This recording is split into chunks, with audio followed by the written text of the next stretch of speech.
الرحمن الرحیم۔ اگر ہم آج مہنگائی پر بات کر رہے ہیں، عجب ہماری کیفیت ہے۔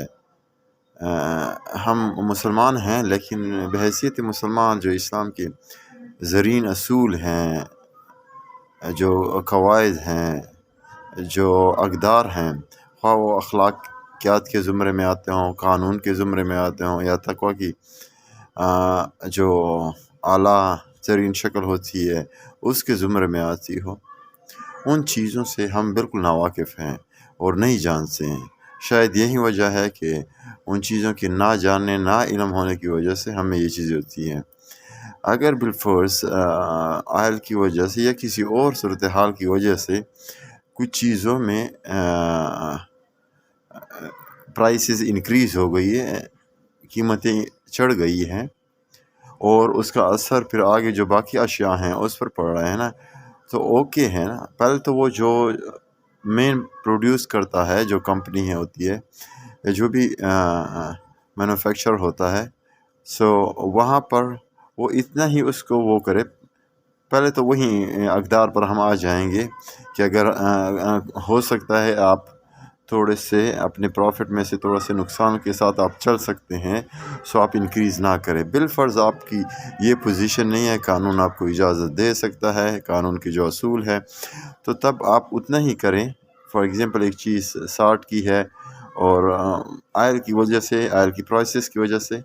وہ آپ کو 64 یا 65 پر آپ اس کو سیل کرنا پڑے گا، تو وہیں کریں۔ یہ نہیں کہ آپ 70 تک لے جائیں، جو آئل کی پرائسز کی زیادتی کی وجہ سے بھی جو آپ انکریز کر رہے ہیں قیمت کو، اس میں بھی آپ کما رہے ہیں۔ اسی طرح جب آ جاتے ہیں آگے، جو دوسرے سپلائرز ہوتے ہیں، دکاندار ہوتے ہیں، وہ بھی، میں اس کی سمپل سی مثال دیں گا، گڈ ملک کی ایک مثال دیں، جو جوس کا ایک ڈبہ ہے، جو کمپنی کی طرف سے تقریباً 54 روپیز کا یا 56 روپیز کا آ جاتا ہے، تو بعض لوگ 60 میں، بعض 65 میں، بعض 70 میں بیچتے ہیں۔ اب ہونا تو چاہے کہ اگر اس دکاندار کے پاس وہ ہیں تو وہ اس میں سے بہت کم 60 تک بیچے، 60 سے اوپر وہ نہ بیچے۔ یہی آپ کو اخلاقیات بھی درس دیتی ہے، قانون بھی شاید آپ کو درس دے دے اگر واقعتاً قانون ہو۔ اور اگر تقوی کی طرف آ جائیں تو اس کی تو ایکسٹریم مثال یہ ہے کہ آپ اسی 54 پر ہی اڑے رہیں، اس کو انکریز ہی نہ کریں۔ بارکیف جو ہماری صورتحال ہے، اور ہم اس طریقے سے ہر ایک چیز کو، ایسی چیزیں جس کا کوئی تعلق نہیں تھا، اس کی بھی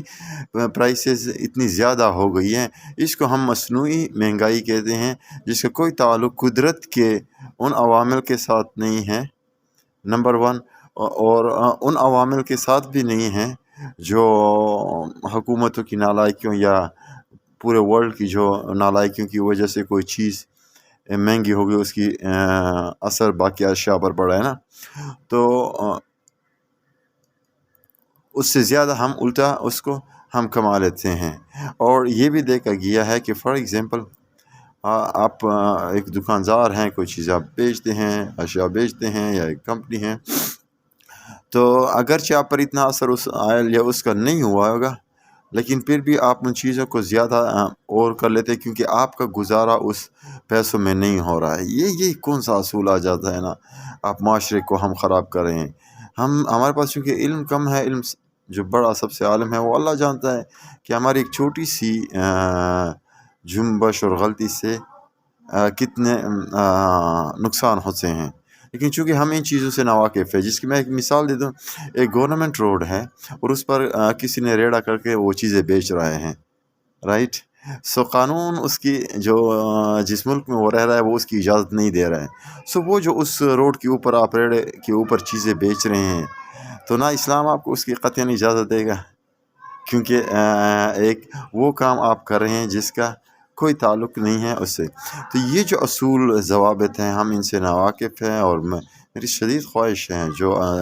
صاحب علم ہیں ان موضوعات میں، وہ آگے جا کر کے بازاروں میں اور ان چیزوں پر گفتگو کرے، ہر ایک کے ساتھ، مساجد میں کریں، باقی جو سینٹرز ہیں ان میں کریں۔ السلام علیکم ورحمۃ اللہ وبرکاتہ۔